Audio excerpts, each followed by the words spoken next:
Many times people ask me what actually happens when you do a virtual consultation with somebody. Recently, I was doing a consultation with somebody that is fostering a dog that's 10 months old, and they've got lots of issues. Hold on. Don't go anywhere. We're going to get right into it now. Raised by wolves with canine DNA in his blood, having trained more than 24,000 pets, helping you and your fur babies thrive. Live in studio, it's Pet Talk Today with Will Bangura, answering your pet behavior and training questions. Ladies and gentlemen, please welcome your host and favorite pet behavior expert, Will Bangura.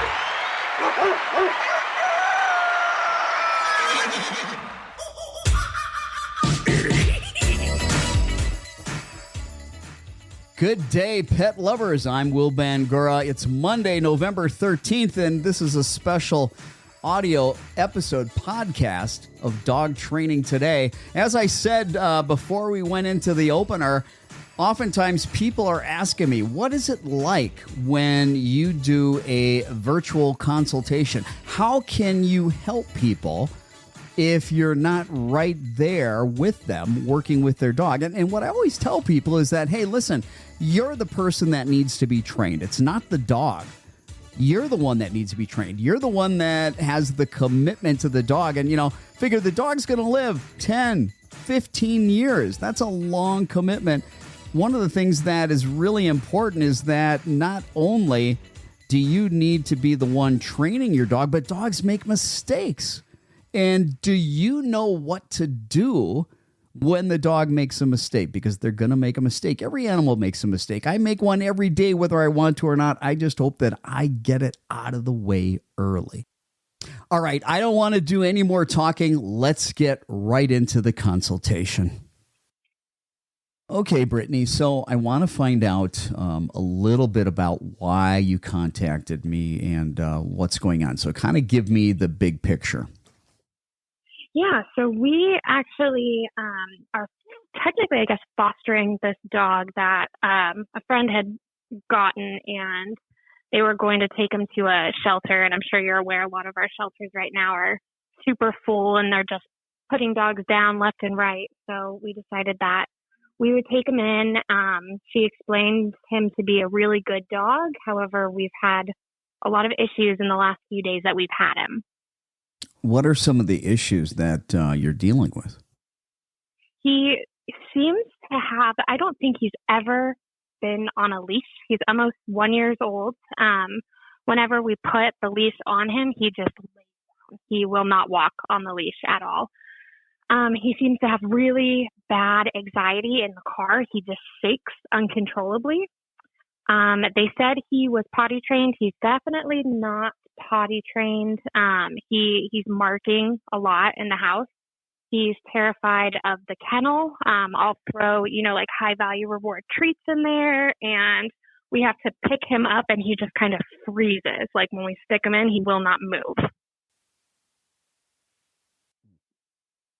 Okay, so we've got a dog that has car anxiety, fear of the kennel, and potty training issues, and trouble on the leash. And trouble on the leash. Okay. Are there any other problems? That is all that we've noticed so far. He's very affectionate. He wants our attention all the time. He's really good with our other dog. He's great with my 10-month-old.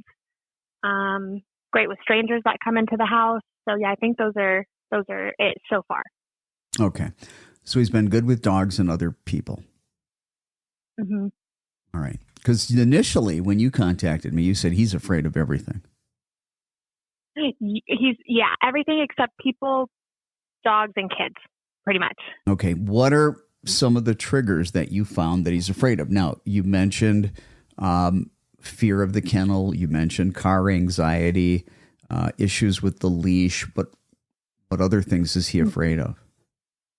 I feel like some loud noises. I've dropped something and he kind of jumps. Uh-huh. we've only had him a few days, so I haven't. I mean, he's good outside. When I close the gate or the door, he gets a little spooked by that. We just put our Christmas tree up. He doesn't seem to be fearful of that. Yeah, I think that's all I can think of. Okay. So there's a couple different things. We may have a dog that in some cases, dogs have fears, and it takes a specific trigger for them to start having emotional upset. And then there are some dogs that have anxiety disorders. They're afraid of triggers, but if you were to take away all the triggers, the dog that has an anxiety disorder is still showing emotional distress when there aren't any triggers. So with this foster dog or this rescue dog, would you say that the dog is always anxious, or is this a dog that needs to have a trigger in order for him to get into that emotional state? That's a good question.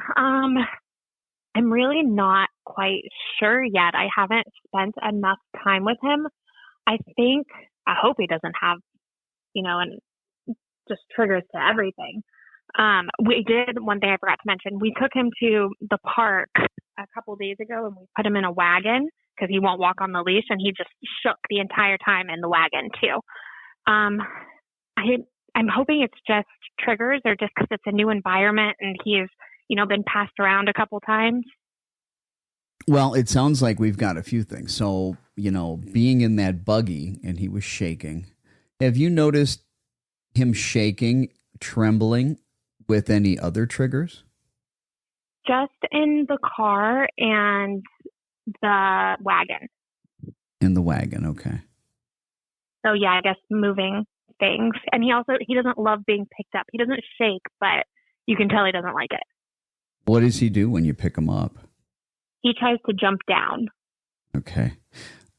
Does he have touch sensitivity if you weren't picking him up? No, he loves to be touched. He's constantly trying to sit in our lap and nudging at our hands to pet him. And he's a very affectionate dog. Okay. And when you say he's very affectionate. So if it's just you and your husband hanging out, what is the dog doing? He wants to sit in our lap. Sit in your lap. So he's not fearful at that point. No. Okay. So it sounds like if there's not a trigger, the dog is calm and relaxed or kind of normal. Mm-hmm. But there are, so far, how long have you had him? We got him on the evening of the 9th, and it's the 13th. Okay, so you got him on the evening about of the 4 9th. days. All right, so about 4 days. And let's make a comprehensive list of the things that you've noted in the last 4 days that have caused this dog emotional upset. Now, let's go through the ones we already have. We got the car, we've got the wagon, we've got the kennel, we've got the leash, we've got being picked up. What else have you noticed? The car. Got the car, the wagon, the kennel, the leash, and being picked up. That is all that I've noticed so far. Okay. What kind of noise sensitivities, if there are any, does the dog have?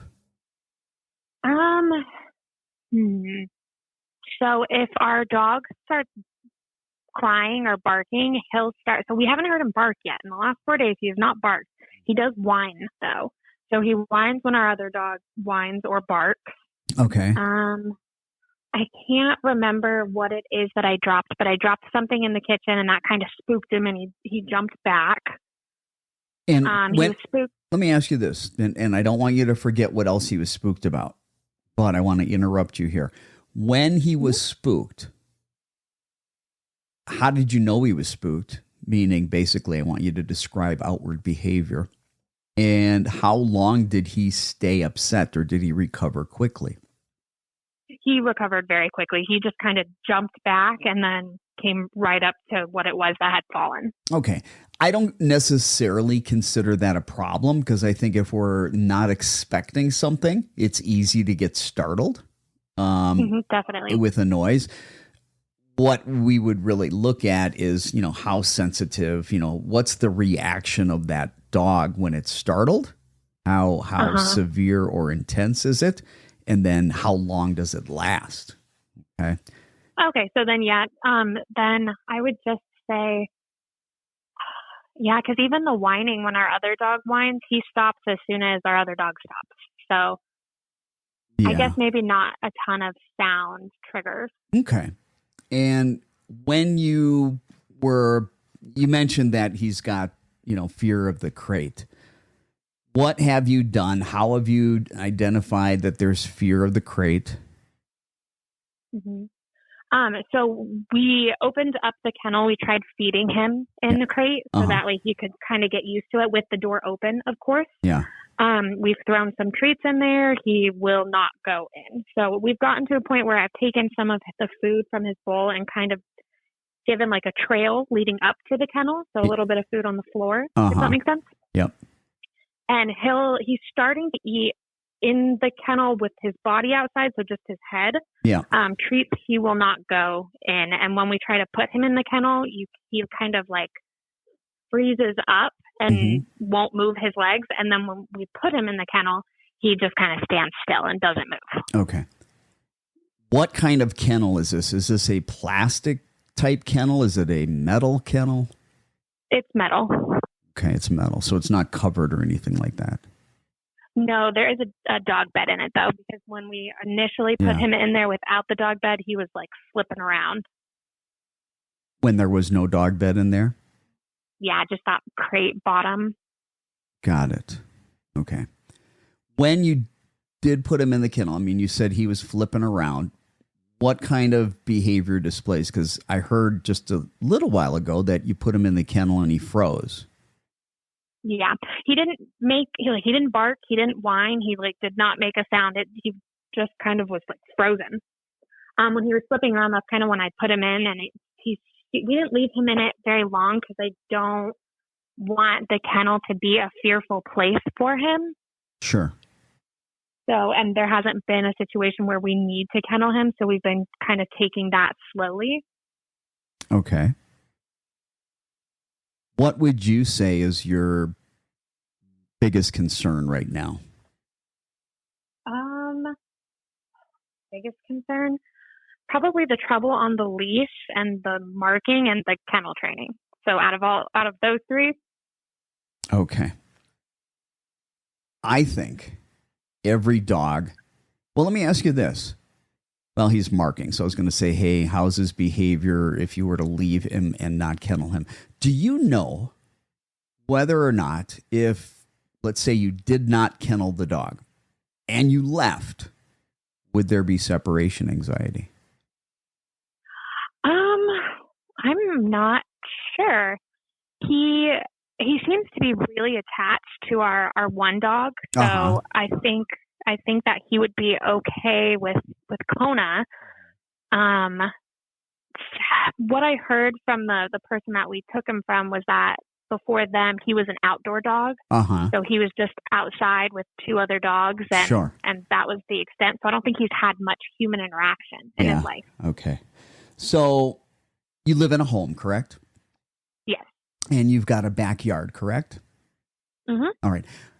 I'm going to encourage you to start doing some things to get your dog comfortable with the crate, but I'm going to encourage you to start doing it outside in the backyard first, because you told me this dog was an outside dog.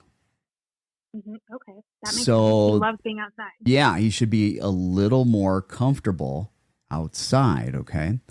And what I want you to do is I want you to get some. Does he have any food allergies? Not that I know of. Okay. So there's a couple things that I want to do. First of all, I think it's really important when we're communicating with the dog that it's very clear and they understand what it is we want them to do, and that they understand that the thing that we want them to do, or that there are certain things that bring about reinforcers, that bring about rewards. Okay. And part of that, being able to make that really clear, is starting with using markers in training. And the best thing when you have a dog that has some fears is to use a clicker as a marker. Now, you told me that this dog, if it hears a sound and it gets scared, it recovers quickly. Okay. So what I want you to do, I want you to get a clicker, and don't get that square kind of box, kind of a rectangle. Don't get that little rectangle one that's got the metal thing that you push down, the little box clicker. Go get one, on, let's say, Amazon or something like that. That's plastic, that has a plastic button. That'll be quieter. Perfect. Yep, I'm familiar with those. Okay. So what I want you to do is I want you to get some canned chicken, and I want you to click and give your dog just a little bit of that. Actually, no, we're going to do something different. So I want you to take canned chicken. I want you to put it in a blender, and I want you to make a paste that we can put in a squeeze bottle. If we were to take that bottle and turn it upside down, I don't want stuff dripping out of there. I want it that you have to squeeze it, but I don't want it so thick that it's hard for you to squeeze. Okay. So when you say squeeze bottle, do you mean like one of those like kind of original like ketchup bottles? Yeah, that has like a nozzle on it.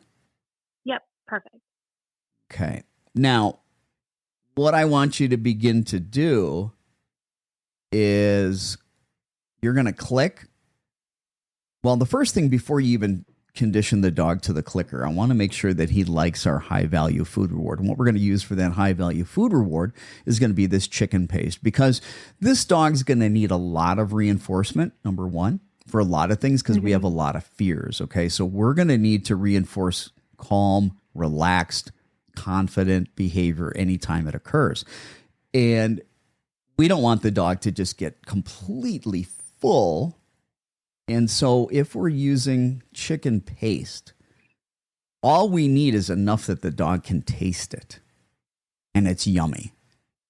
And this way the dog gets a lot less, and we're not filling the dog up as much. Because if they get full, well, now we don't have a reinforcer. It's only a reinforcer if they're hungry, right? Yep. Yeah. Now, and he's a small dog too. Yeah. And so the first thing that I'm going to want you to do after you make that chicken paste is I'm going to want you to squeeze a line of that chicken paste on the palm of your hand. Okay? Okay. And let the puppy lick on that. And hopefully the puppy will lick. And then what I want you to do is I want you to put another line after he licks that line, squeeze another line on your palm. But when you finish squeezing that line, keep the nozzle of the squeeze bottle at the end of the line. As your dog is licking that chicken paste on your palm that you squeezed into a line, eventually he gets to the nozzle. Right before he gets to the nozzle, I want you to start squeezing slowly.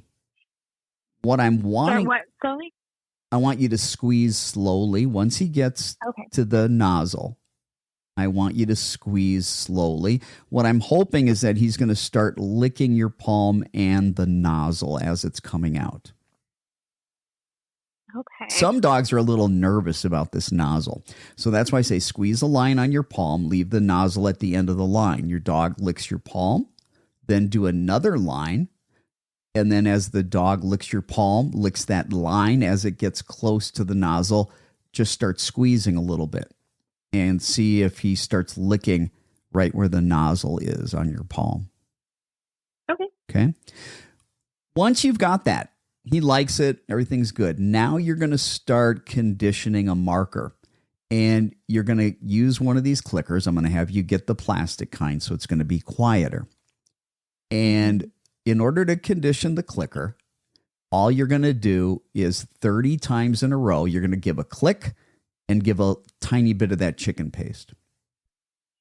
Then when your dog's done eating that little bit of chicken paste, you're going to click again, give more chicken paste, but just a little. Okay. So it's click, treat, click, treat, click, treat. But in this case, it's that chicken paste. That's the treat. Perfect. So he associates the click with the reward. Exactly. And I'm going to have you do that 30 times in a row. Do that when he's hungry. And do that for about 3 days. And then on day 4, when you know your dog's hungry and he's awake and he's near you, but he doesn't think you're playing this click treat game, I want you to arbitrarily click the clicker. We want your dog to come running to you for chicken paste. If when your dog hears that clicker on day 4, it doesn't run to you for chicken paste and the dog loved the chicken paste and you've been conditioning that clicker for 3 days, your dog's not getting it. So either your timing is off and the sequence is important. Don't do anything with the food. Click, then the food. Really important. We're not messing with food until after the sound of the click. But as soon as the click happens, boom, we got to have that just a little bit of chicken paste for the dog. Okay. Perfect. Click reward 30 times. 30 times in a row, 3 days in a row. Then day 4, you're going to test that clicker and see if it elicits the dog's brain to go, oh, I'm getting a yummy high-value food reward. Let me run to mom. If that happens, now we know that the dog has been conditioned to the clicker. Okay? Perfect. Now, question. Yes. Because my other 2 dogs are clicker trained to where if I click, they come running for a reward. Yeah. Since I have 2 other dogs in the home, should I do this clicker training with him away from my other dogs? Initially, yes. Perfect. Because on day 4, I don't want him to come running to me because I clicked the clicker and the other dogs are also coming. You know, I'm not sure if I'll be able to tell. Right. So if he's coming to me because he understands. Yeah. So you'll just put those dogs up when you're doing that conditioning. And then when you're doing certain training exercises in the beginning, you'll just kind of put those dogs up. Okay. Perfect. Easy peasy. All right. So let's assume we've conditioned the clicker and your dog likes the chicken paste and the dog isn't afraid of that nozzle. Okay. I want you to start capturing behaviors that the dog offers that you like, that you're going to want. For example, you're going to want the dog to sit. You may ask him to sit. You're going to want that. You may ask him to want to lie down, and you may want him to learn to lie down. You may want him to come to you. You may want him to drop something that he has in his mouth. Okay. Now, there are lots of behaviors that this dog is going to offer many times throughout the day. It's going to sit on its own. It's going to lay down on its own. It's going to grab a toy or a bone or something, and then it's going to let that go. It's going to come running to you. Okay? It's going to do lots of things. I want you to have your clicker and your squeeze bottle with you at all times. So first thing in the morning, you're going to go ahead and grab that squeeze bottle and your clicker and have it with you. If it helps to have a treat pouch so you can put that squeeze bottle in there, great. Perfect. First thing we want to do is we want to start making associations with certain behaviors that they have value, and we're going to eventually then put those on cue or command. So every time you happen to see your dog sit on its own as it's happening, you got to do this as it's happening. You say sit. You're not asking for it. You're just labeling behavior that your dog offers. We call that capturing. Every time your dog sits, I want you to say sit and then click and reward. Every time you click, you must reward or don't click. Should I or can I do this when he goes to the bathroom outside as well? Yep. Every behavior that you like. Now, let me add to the bathroom behavior. As he's going, very, very quietly, I want you to repeat a mantra. I don't care what it is. You can go potty, potty, potty, potty, potty, whatever you want. As soon as he starts going to the bathroom, you're going to do that. If you're too loud or excitable, you're going to interrupt him and he'll stop going. So that's why it's quiet and it's this ongoing mantra, okay? As soon as he starts going, potty, potty, potty, potty, as soon as he finishes, you're going to click. Don't click when your dog starts going to the bathroom. He'll stop, come to you for a treat. Now, the reason we're going to start saying potty when he goes, and we're not asking for it, we're labeling it. Again, we're capturing. When he goes to the bathroom, we're just going to label it potty, potty, potty.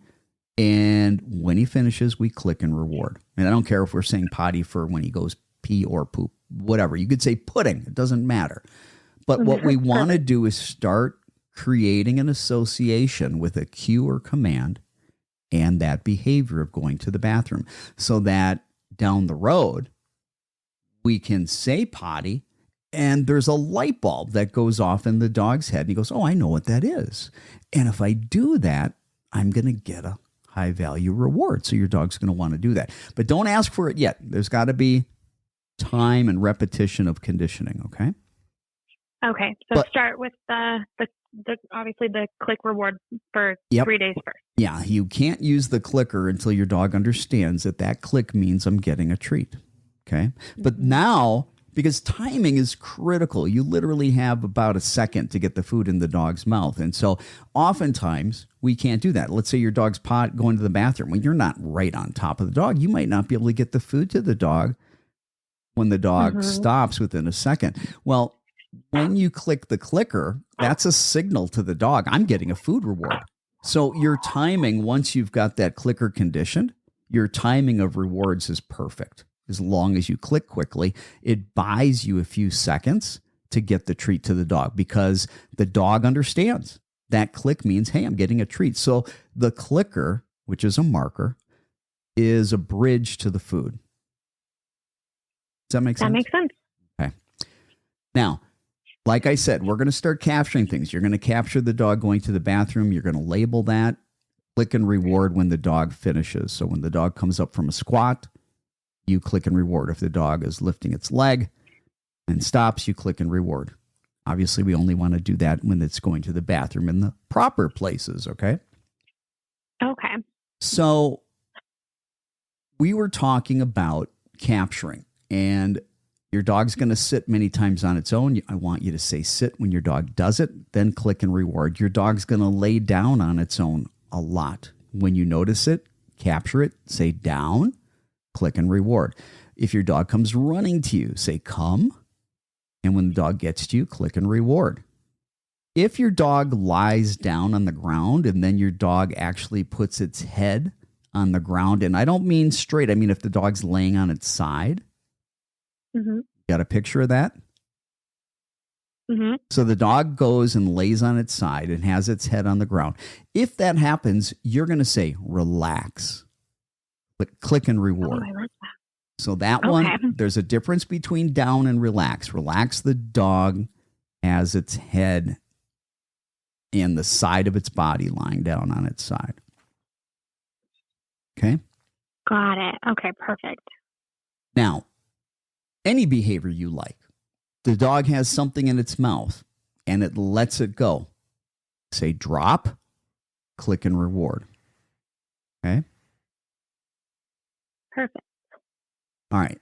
Now, one of the things, because you've put the leash on the dog and the dog had a negative experience, we got to start making that leash a more positive experience just from the get-go. And so one of the things I want you to do is just bring the leash out and lie it on the ground around some toys and don't do anything with the leash.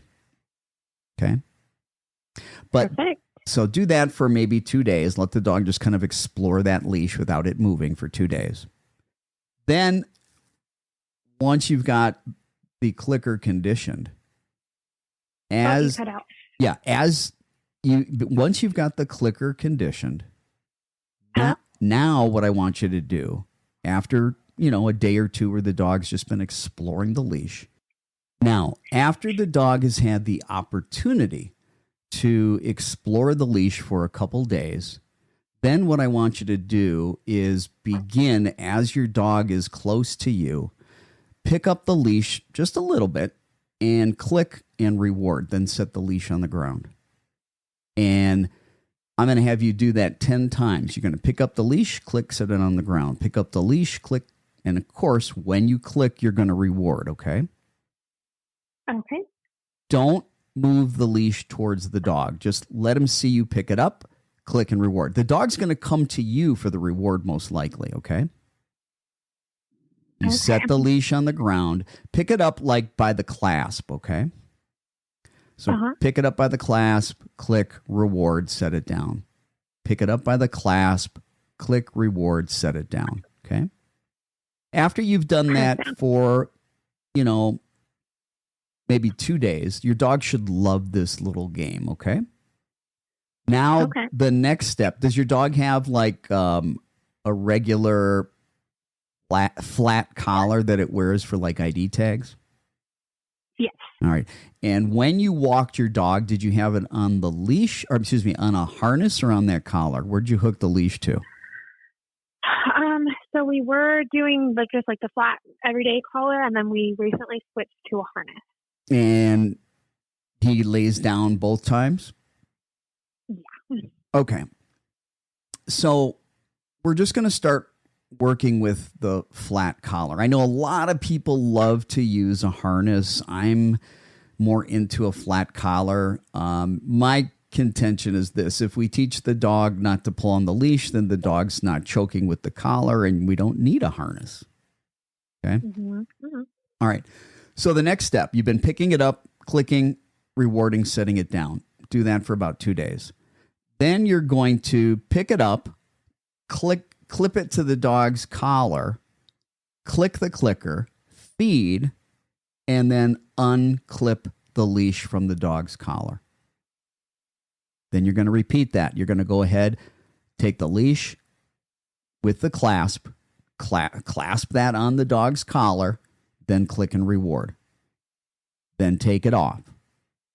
Then put it on, click and reward, take it off. Put it on, click and reward, take it off.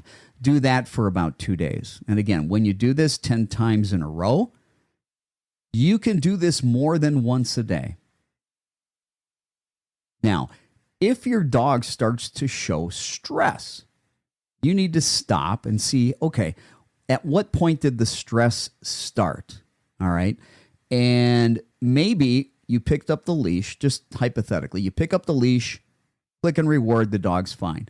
You pick up the leash, you go to clasp it on the dog's collar, the dog's not okay. Well, at what point, because the dog was okay when we picked up the leash, did the dog get distressed when it actually got clasped onto the collar, or did it start when we started moving it towards the dog? And if it started as we're moving it towards the dog, the leash, moving it towards the dog's collar, at what distance did the dog begin to show distress?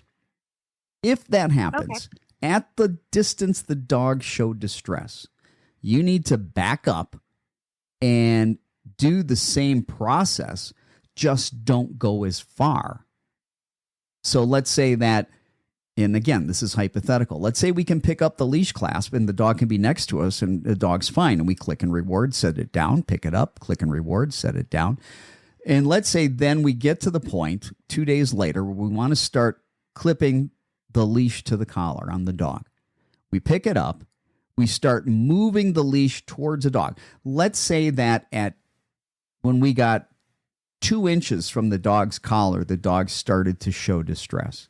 If that's the case, then what I'm going to do for a few days is pick up the leash, move it towards the dog's collar, but short of the distance where the dog starts to have distress. And I'm going to be clicking and rewarding. So maybe I can only get it halfway to the dog, and I click and reward. But I've got to make sure that as I'm introducing the things that are scary to the dog, that the dog's not showing distress. If the dog is, then I need to break things down into smaller pieces and only go as far as the dog is comfortable and condition that for a while. Does that make sense? Yeah. All right. Okay. Let's say, though, we get to the part where we can clasp the leash to the dog's collar. Okay. Then what we're going to do is we're going to take that leash and we're going to pull, but hear me out now. Hear me out. We're like, imagine that the leash is attached to the collar and you're moving the leash away from the collar and you're at the leash is, as far as its height, it's at neck level. Okay. And the leash is parallel to the ground. Are you following me? Yes. Okay. Before the leash gets tight, okay, it's going to be loose. Pull it until right before it can have any tension. So there's still no tension on the leash, okay? And what you're going to do is you're going to give the slightest little bit of tension, click and release tension and reward. You're not pulling so hard that you're moving the dog. All we're trying to do is get the dog comfortable with the slightest little bit of leash pressure and click and reward. Now, if we're doing this and the dog gets upset, we put too much pressure on too soon. We'd have to give less pressure and click and reward for a while at that pressure, okay? Okay.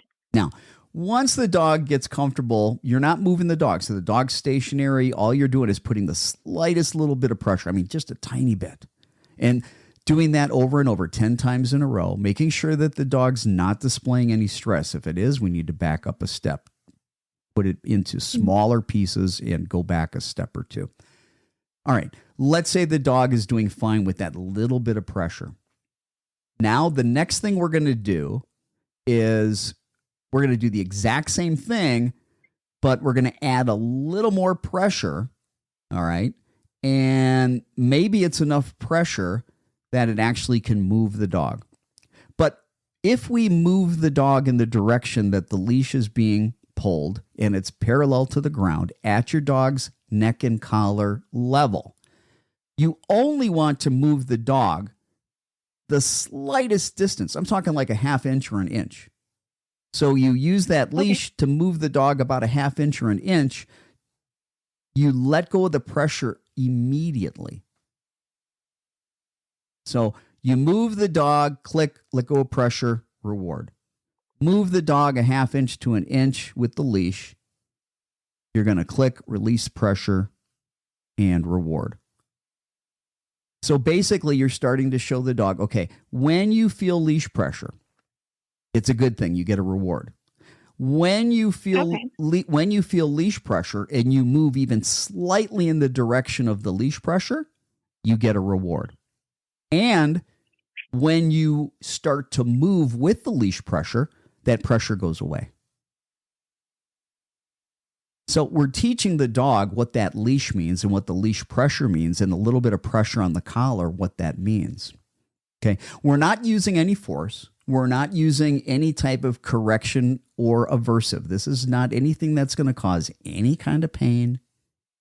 But we've got a dog that's very fearful and hasn't been exposed to a lot of things. So we've got to take baby steps. And with those baby steps, we've got to pair very positive things with it to start getting the dog to like the things that it's nervous with. Does that make sense? Yeah, definitely. Now, as the dog gets comfortable with that, you can start giving the dog a little bit of pressure in the opposite direction to get the dog to kind of turn a little bit. So you can start teaching the dog, hey, if there's a little pressure and I want you to turn, if I'm guiding you with the leash, again, we're not correcting with the leash. I'm giving you a little tug, relax. Little tug, click and relax. Little tug, click and relax. And we're only trying to move the dog the tiniest amount. Once the dog realizes that that little pressure means move and it moves, and as soon as it moves, the pressure goes away and it gets a reward, the dog will be a lot more amenable to being on the pressure. But any dog, when you first put a collar on, you put pressure on a leash, there's a thing called oppositional reflex. They're going to go ahead and put the brakes on. And they may do what your dog did, lay down. Lay down. Now, as I'm able to now use that leash with the dog, I'm just going to start moving the dog around in the house first. And anytime I take a step and the dog moves with me, I'm going to click and reward. Anytime I take a turn with the dog on the leash, I'm going to click and reward. Anytime I might need to guide the dog with very, very, very light leash pressure, that's just a moment in time, and then we relax it. If the dog takes direction from that guidance, I'm going to click and reward. Does that make sense? And I'm doing that in the house first. Okay? Okay. Then what I'm going to do, I'm going to then move from in the house to the backyard where the dog's more comfortable.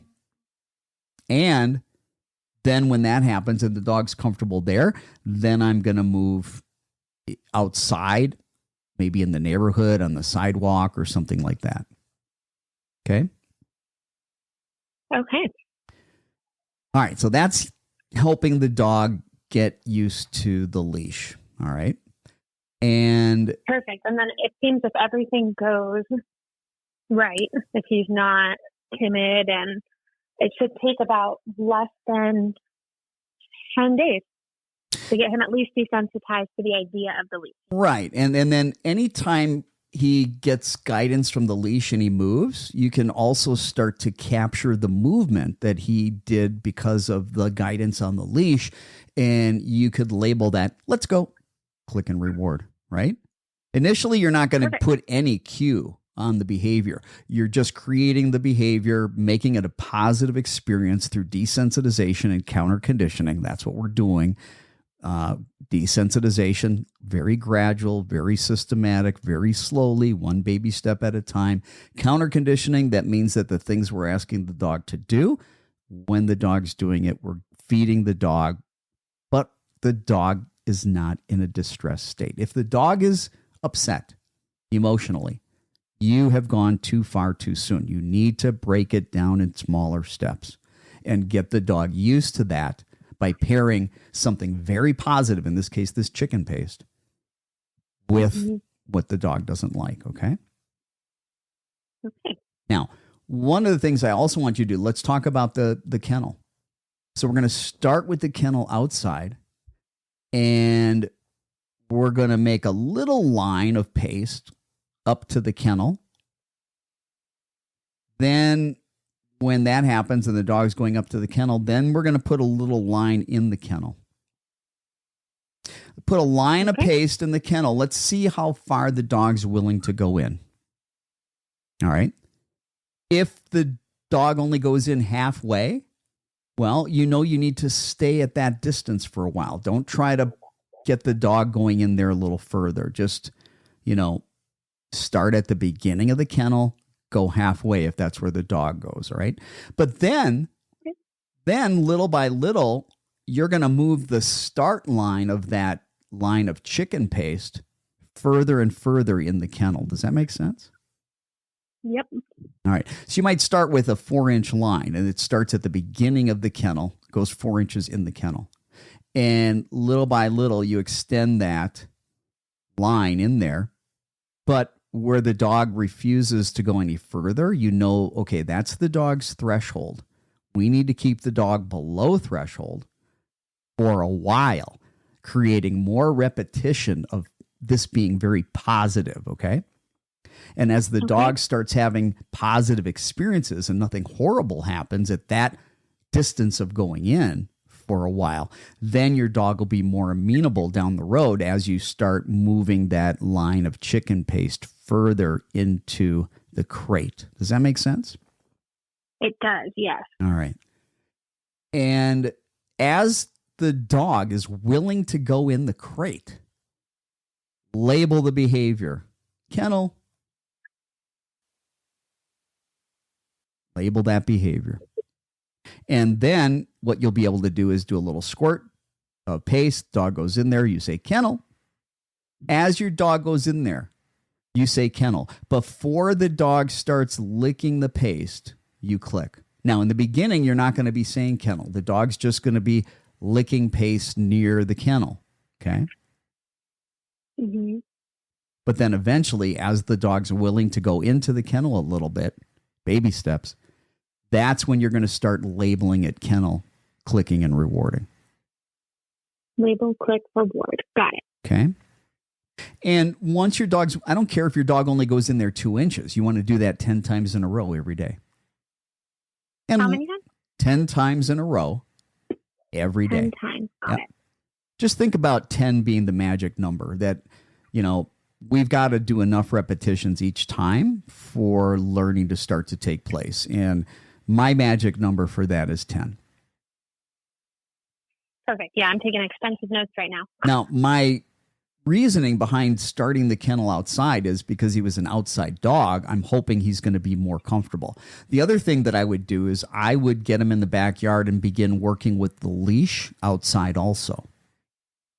Okay. Yep, that's what I've been doing. But I just put it on him and kind of let him run around, which he seems okay with. Okay. But not every situation is going to warrant me coming outside to put the leash on him. I'm going to need to put the leash on him inside to take him outside. Right. And you can do what you've been doing. That's been okay, but start pairing chicken paste with that click and reward. So that has that behavior, that thing about you putting the leash on. There needs to be something really good associated with that, really positive. Because I've tried like the training treats, and he's interested, but not nearly as interested as something more high value. Like I've done hot dogs, and he really likes those, but I think the chicken paste would be good. Yeah, and if he doesn't love the chicken paste, we've got to use something he loves. You could take hot dogs. You could make a paste out of hot dogs. Oh, perfect. Okay, if you needed to. Find what he loves. Whatever he loves the most, make a paste. All right. The higher the value, the better. And, once he's comfortable with those things outside, then start doing them inside. But when you start doing them inside, back up a few steps. Don't start at the point you ended outside. Back up a few steps. So let's say, for example, outside, the dog was willing to go all the way in the crate, all the way. Well, when you start doing it inside, I want you to not have the dog go all the way in, back up a few steps and build the dog back up in the new location. Okay. And then environment. Yep. And I want you to do that with the crate in different rooms of the house. Okay. All right. All right. So got it. That's going to be, working on the kennel. Now, let's talk about being picked up. All right. Now, okay. Before you pick up the puppy, you have to reach your hands out and touch the dog. You have to put your hands, I don't know if you've got one, under the dog's belly and one, underneath the neck, but kind of grabbing the shoulders. I don't know what you're doing. But before you pick up the dog, wherever you are, right before you start to lift, that should be probably as far as you go. Don't lift, but do what you were doing, like touching the dog as if you're going to lift, and click and reward. Now, you're going to need a helper because you're going to be touching the dog, and it's hard if you got two hands doing like, hey, I'm going to pick you up, to be able to click. Okay. So you go underneath, or however you're going to pick up the dog. Watch the dog. Does the dog get upset just with that? Because it might be we need to go and touch less. There's a couple of things with touch. There's how firmly we're touching, and there's the duration of how long we're touching. And you need to start with just very soft touch for very short duration. And you're not picking the dog up, but you're doing the grab right before you pick the dog up. Does that make sense? Yep. Again, what are you going to do? 10 times in a row. Every day. Okay. Now, if that's going well, then after a couple days, then still don't pick up the dog, but just put a little more pressure as if you're picking up. So kind of like, as you pick up, there starts to become more pressure of your hands underneath the dog, right? Mm-hmm. Just don't go all the way to a full pickup. Just put a little pressure, click and reward. Then put your arms. Now, should I label this behavior, or would it be a behavior? You don't need to necessarily label this behavior. Okay. If you want to, you can. But my concern is I wouldn't want to put a label on a behavior if the dog is nervous, right? And if the dog is nervous, we've gone too far too soon. We need to back up, take smaller steps forward. So again, as you come underneath the dog, initially it's just come underneath. You might not be touching at all. Then it might be coming underneath in a very light touch for a millisecond. Then it might be coming underneath and putting a little more pressure on the dog. You're still not picking it up, but you're holding that there a little bit longer. Okay. Because think about it. So I do have. Go ahead. Oh, sorry. Go ahead. I have one problem with this, and it is the fact that we live in a 2-story house, and all of our bedrooms are upstairs, and we've had him sleeping upstairs with us. Yeah. He refuses to walk up the stairs. Okay. So we normally pick him up to take him up the stairs. Yeah. What's he doing when you pick him up? Because you said he doesn't like to be picked up. He just freezes. He freezes?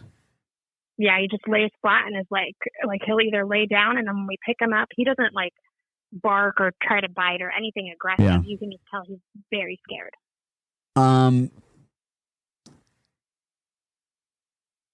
And when he comes upstairs, where's he sleeping? Where what? Where's he sleeping?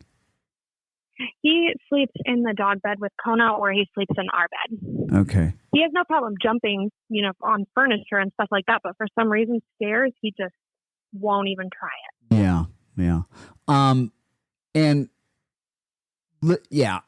The tough part is you're going straight into this big lift and you're bringing him up there.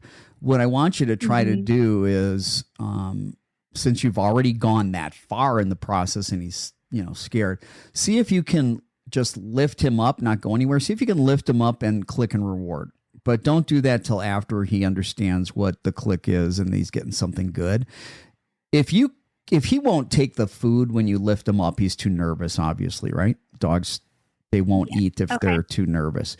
That's also going to let you know where your starting point is. So let's say if he was comfortable enough eating as you lift him up, well, maybe you can continue to feed as you're walking up the stairs. I don't know.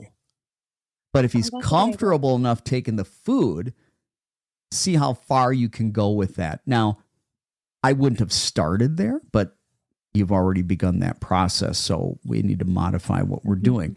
Now, one of the things that you might find is putting the dog on the second to the last step and having the dog come down might be easier to start with. Okay. All right. You can put him on that second step, see if he'll come down a little bit. And I would, if he'll do that, and you can take food to kind of lure him. Bring that food by his nose, then bring it down by the mouth. Very slowly start to move it where he's got to come down off of that second step. If he doesn't continue to follow the lure, don't pull. If he stops to follow, don't keep pulling that lure. Bring it right back by that nose and do it really slow, okay? Now, yes, that makes sense. If he won't do that, then start with the last step. And I would do that for a few days. Let's get him comfortable coming down a step or two. Then let's see if we can't lure him up a step. All right. And stay with that for a little bit. And then let's see if we can lure him up 2 steps and stay with that for a little bit and see if we can't lure him up for 3 steps. We've got to take little baby steps, literally, as well as figuratively. We got to take little baby steps. Okay. And it's got to be a positive experience. All right. Perfect. Now, I would recommend the dog because you said that I don't know if the dog has crate anxiety or if the dog has separation anxiety or the dog has both. Mm-hmm. All right. It would be interesting to find out if you leave and the dog sees you leave, does the dog have upset? Are you able to set up a webcam and maybe walk out and get an idea of how the dog's reacting? Mm-hmm. Yeah, probably. All right. Because you may... Go ahead. There's been times where, because again, we live in a 2-story house and I have a baby, so we've got baby gates absolutely everywhere. Yeah. And I'll leave him downstairs at the bottom because he won't go up the stairs, and I'll close that gate and I'll walk upstairs to, get something. And sometimes he'll wait by the bottom of the stairs, or sometimes he'll just be in the living room laying on the couch. Gotcha. Okay. So I think it would be probably more like barrier anxiety versus separation. Right. But when you just have gates up, he's not that upset, is he? No. Yeah. You might be able to go and use maybe an X pen and then move into the crate. While you're working on getting him comfortable with the crate, he might be comfortable in an X pen. Okay. I've got a few of those actually. Yeah. And and one of the things you can do is you can begin to put him in the X pen outside first. And I've got one outside already set up. Put him out there, click and reward, take him out of there. Bring him in there, click and reward, take him out of there. Bring him in there, click and reward, take him out of there. Bring him in there, make him wait just a little bit longer before the click and reward. And little by little, add a little bit of time. I mean, very slowly add a little more time. The dog has to be in there before the click. All right. And then move that X pen around in the backyard to different areas and do it in different areas in the backyard. Then move it into the house and start doing it in the house and do that in different areas in the house. Okay. All right. And again, short duration, big reward, little by little, very gradually adding a little more duration. Start outside where it's going to be probably a lot easier for the dog since it was an outside dog, okay? And it's a more open area being outside, so there's this less confining situation to get him started with that. Now, make sure only good things happen when he goes in there, and when he comes out, nothing great is happening. Because if you all of a sudden he comes out and you oh, you did so good going in there. Now he's getting a reward for being out. I want the good stuff to happen when he's in there. So when he comes out, we're just kind of placid. Okay? Okay. All right. When it comes to the car anxiety, you have to find out where that begins. Does it begin as you're going into the garage? Does it begin as you're grabbing the handle of the door? Does it begin as you bring the dog into the car? Does it begin when the car starts? Does it begin when there's movement, as in you're backing out of the car? Does it happen when you're at a particular speed? So what you need to do is find out, where does the dog's upset begin? And I'm not talking about the big upset. I'm talking about the mild upset. And probably the leash. The leash to go into the car? Yeah, because we put the leash on him before we take him outside. So we have to do, in order to get him into the car, we have to do everything that stresses him out. We have to put the leash on, we have to pick him up, and then we have to put him in the car. Okay. So you're going to have to work on the leash, and you're going to have to work on picking up first. And when he gets comfortable with that, then you can put the leash on, pick him up, put him in the car, click, reward, take him out of the car. Pick him up, So the only time he shakes is when he's in the car or he's in the wagon. Right. And the shaking in the car starts before the car is even turned on. So I'm sure movement also. But Yeah. I wonder if it's maybe just being off of the ground. Well, he's upset with the leash. It starts there. Then he's upset with being picked up. We call that trigger stacking. First trigger, leash. Second trigger, picking him up. Third trigger, now he's in the car. Okay. So you've got a lot of scary things just stacking up on top of each other. You get him comfortable with the leash, then get him comfortable being picked up. Then that's not going to be the anxiety starting point. Okay. And then what you should, if he's comfortable with that, then you do that near the car, but you don't actually open the car door and put him in there. Put the leash on, go to the car, pick him up. Because he's been okay. Remember, at this point, he's okay with the leash going on because you've done that work. And the dog's okay with you picking him up. And we're not going in the car. We're just going to the car. And make sure that that's okay. Now, when you start to do this in the driveway. Don't do it inside the garage where it's more confined. Have the space bigger and more open to start with. Okay. And then you want to get him comfortable with, okay, you pick him up, you open the car door, you click and reward, you set him down, you close the door. And you do that a bunch of times. Get him comfortable with that. Then take it a step further. If he's comfortable with that, pick him up, open the door, put him in the car, click reward, take him out. Pick him up, open the door, put him in the car, click reward, take him out. But before we did that, we were working on getting him comfortable just with the leash. And we were working on getting him comfortable just being picked up. And we started doing that outside. And when those things were going well, now we added one more component. We're going to go ahead and do that near the car, but the car is going to be like in the driveway where we got lots of room around, okay?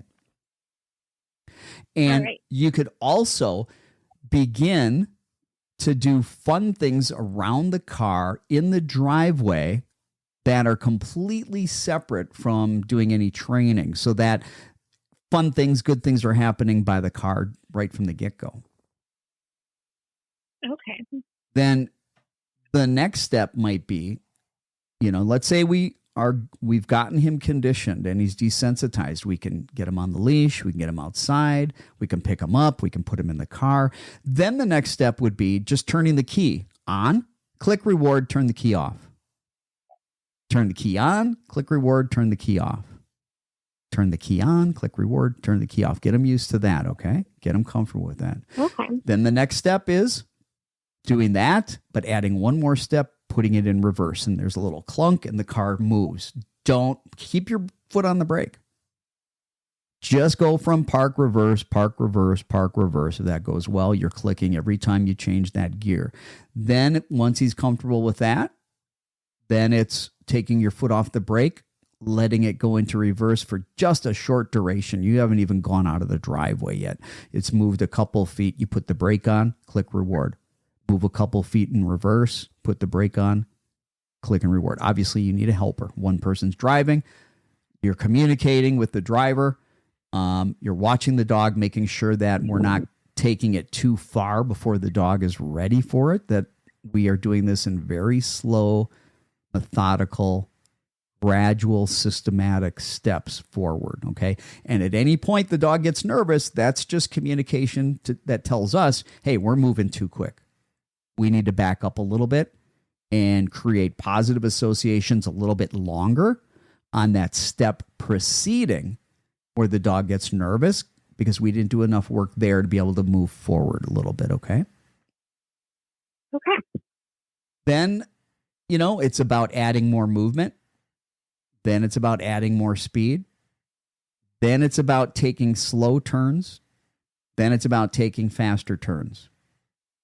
Then it's also about stopping, starting, stopping, starting, stopping. But that can happen in reverse slowly to start with, okay? But again, little tiny, tiny baby steps, all right?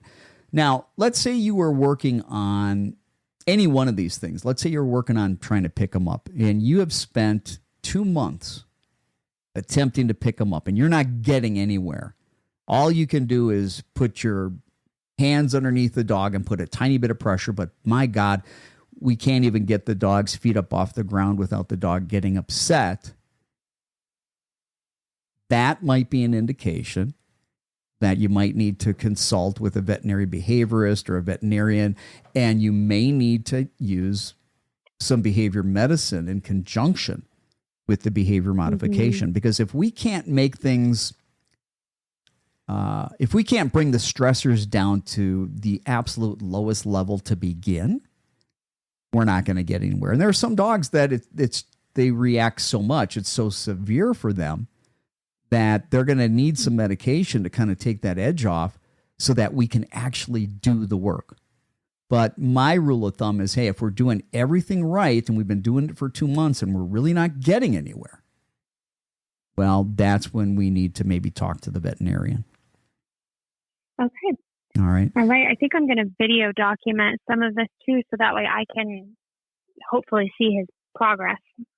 Yeah. And, that's something that is good to be able to share with me. And if you have questions about something, something's not going right. Okay. But the thing is, most people, they go too far too soon. They're not taking it slow enough for the dog. And I know it can be frustrating because we want to have a normal life. We don't want to have to take these little baby steps. We want to just make it happen. All right.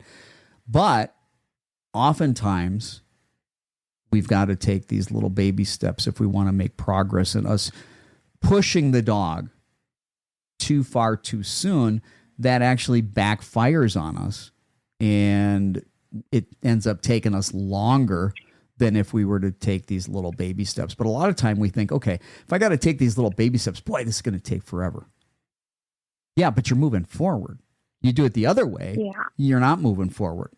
You're stuck or you're moving backwards. Does that make sense? All right. Okay. So I do have just a quick question regarding the potty training. So I understand, the basics of potty training, but what is the difference between, if there is any at all, a difference between the dog urinating or defecating in the house and marking? Well, sometimes, here's the thing. They can be marking and they can be urinating. And if it's a boy dog, and even some girl dogs lift their legs, okay? Lifting a leg doesn't necessarily mean marking, okay? Now, what I would consider marking is if your dog went from spot to spot, started hitting a bunch of different things. But let's say that your dog had, 1 or 2 areas where it's going to the bathroom, then that might be more just potty training. But here's the thing that I always say about potty training, which applies to marking. Potty training is about teaching the dog that we don't go to the bathroom in the house, and that we don't leave urine in the house. We don't leave feces in the house. We don't even begin to put urine and feces in the house. Okay.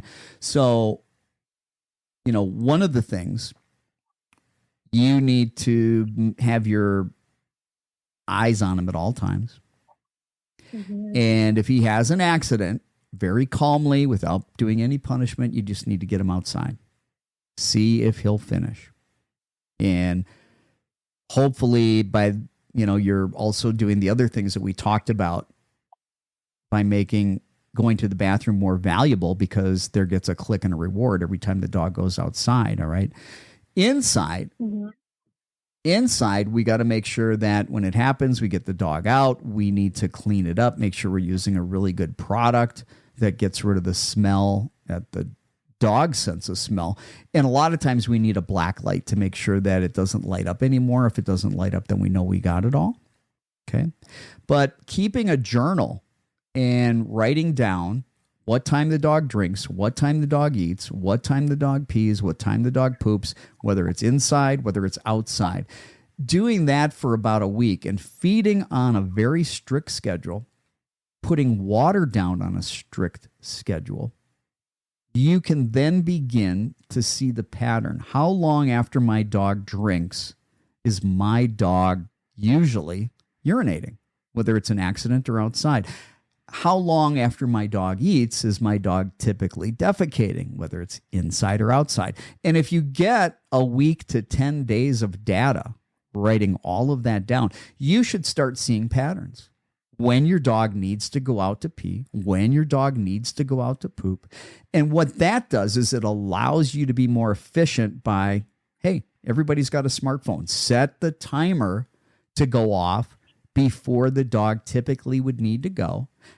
Then we get the dog outside and we stay out there for 5 minutes unless the dog is distracted. We want 5 minutes of undistracted time before we go back in if the dog does nothing. Then when we go in, we need to keep our eye on the dog for about 15 minutes. We get the dog back out again because, our data is saying, hey, look, and again, this is hypothetical. The dog drank 30 minutes ago, and every time the dog drinks, it seems about 35, 40, 45 minutes after the dog is peeing, whether he's having an accident or outside.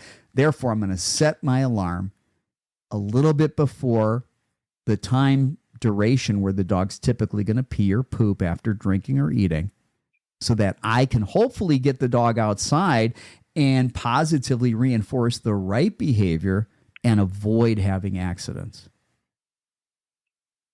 Perfect. All right. Now, I can do all that. The key is keeping that journal so that you can have a lot of success. Okay.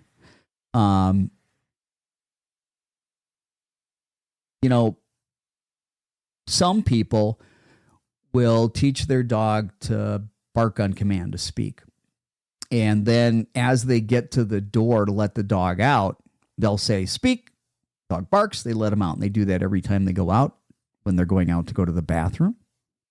And then eventually the dog learns that when it needs to go to the bathroom, it goes to the door and it barks. And then that's your alert. It's got to go to the bathroom. Does that make sense? I like that. Yes. But you got to teach a dog to speak. Your dog, you said, isn't really barking yet, which it should have, they typically find their voice and start barking, alert barking, getting a little territorial, a little bit suspicious between 6 to 9 months of age. And I think your dog's about 10 months, right? Yeah. And I've heard that his breed is a very vocal breed.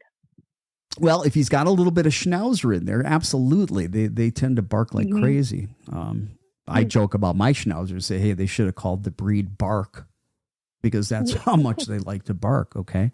And one of the things I did with them, because I don't like excessive barking, but I didn't want to have to punish them for barking. It doesn't work anyway. It just suppresses behavior. I would let them bark. And after about 2 seconds, 3 seconds of barking, I call them to me, and they know how to come to me. They come running to me. I make a huge deal, click, boom, they get a reward. Now, they may leave me and go right back to where they were and they start barking. But after they bark 2 or 3 times, I call them back to me. And they come back to me and I reward them. So I want to be able to interrupt that behavior and have them do something else. They can't be running to me and barking at that thing at the same time, and reward the behavior of coming to me. Now, what happens most of the time, not every time, because I've done that so much, they'll bark 2 or 3 times and they come running to me automatically. Because I created a pattern over and over and over and over. And they know, hey, I bark a couple times, they come running to dad, I get a reward. But what would have been barking and barking and barking and barking and barking and barking and barking, now it's like a little game. They bark 3 times, they come running to me, they get rewarded. Does that make sense? So it's like a routine for them. It's a big time routine for them. But it has helped to diminish the barking immensely.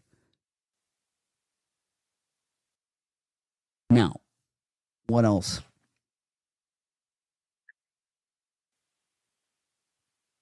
What was that? Is there anything else going on? So far, just from what I've noticed in the past few days, that seems, I'm sure that's not it, because doesn't it take a few weeks for a dog to even get comfortable? I always say it takes 2 to 3 months before they get completely comfortable. Yeah, so as of right now, just for the past 4 days, those are the only concerns actually that we have. Yeah. Just remember, take things slow, take it in baby steps, always pair something really positive, with what you're doing. And before we end, I'll have you stay on the line. And what I'm going to do is I want to send you my book on potty training. Oh, perfect. Okay. All right. If there's nothing else, then I think we're going to go ahead and end here. We're going to need to follow up. So I want you to make sure that you keep notes every day about what's going on with you and your dog and the training. Anytime there's a problem, anytime something's not working right, I need you to get in touch with me so that I can help you. If it's not working out right, you stop doing what you're doing. And then we need to regroup, find out what's going on, where's the breakdown, and come up with that workaround, okay? All right. Sounds good. All right, cool. All right, well, thanks for doing this. And I know we're going to be talking soon. Probably, if things are going well and you're not having issues, then we need to talk in about 2 weeks, okay? 2 weeks. You got it. But if you're having problems, the first moment you're having problems, I want you to get in touch with me, okay? Okay, awesome. Perfect. And I'll do some video documentation as well.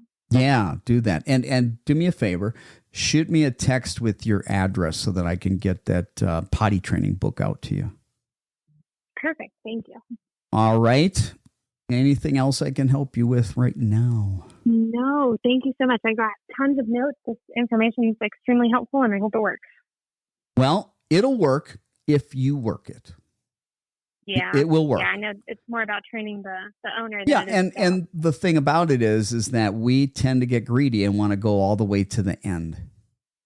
Mm-hmm. Instead of saying, hey, my dog's nervous. Where's my dog nervous? Don't go so far that the dog is nervous. Build up all the steps to or right before that point where the dog gets nervous and make that incredibly positive by having high value food rewards or something the dog absolutely loves. Okay. Some dogs are incredibly toy obsessed, and some dogs are so obsessed with toys that you can get that toy out and bring them around the things that they're afraid of, and it's as if they don't even exist. Now, not every dog's like that, but most dogs, food is going to be the reinforcer. Some dogs, it might be toys. The problem with toys, it can be a great reinforcer if a dog is crazy for the toy. The downside with the toy is that they got to keep giving it back to you. And there's that, you can't just like feed.